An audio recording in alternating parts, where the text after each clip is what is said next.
Governor Lynch. The question from Karen. Casinos and slot machines right now are perhaps a hotter topic than ever in New Hampshire. This goes back to when you were governor. It's not a new issue, but right now it's a hot topic. Do you support expanded gambling as a way to increase state revenues? No. Do you care to elaborate? I don't see that as a legitimate way to get revenue for us as a state. I don't think we're a big enough state with a strong enough infrastructure to defend ourselves from the people who might come in here to basically run that type of those types of operations. I mean, those folks are high-funded people who know how to influence legislative activity, and I just would be very concerned about the influence. I also don't think it's the character that we want to put forward as a state. And so I think it undermines the basic character of the state to go that route.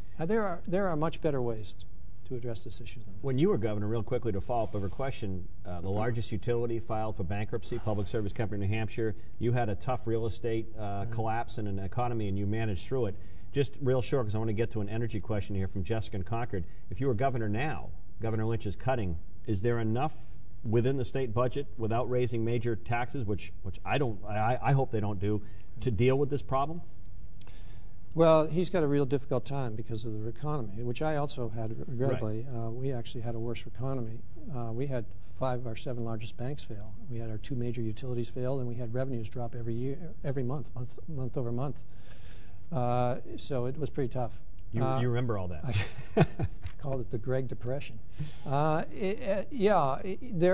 There's a lot of things that have to be done, and they take tough decisions by a legislature, which I haven't sensed is willing to do it.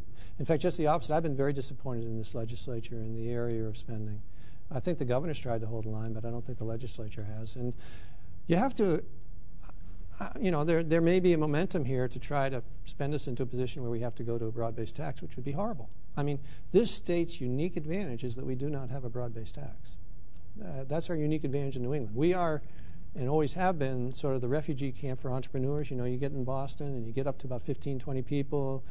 You're starting to see a future for your little software company, your little biotech company. You come across the border and you bring those jobs and you bring more jobs in. That's always been our unique advantage. And a lot of that is not only the substance but the psychology of having a state government which has been well managed and has been low tax burden.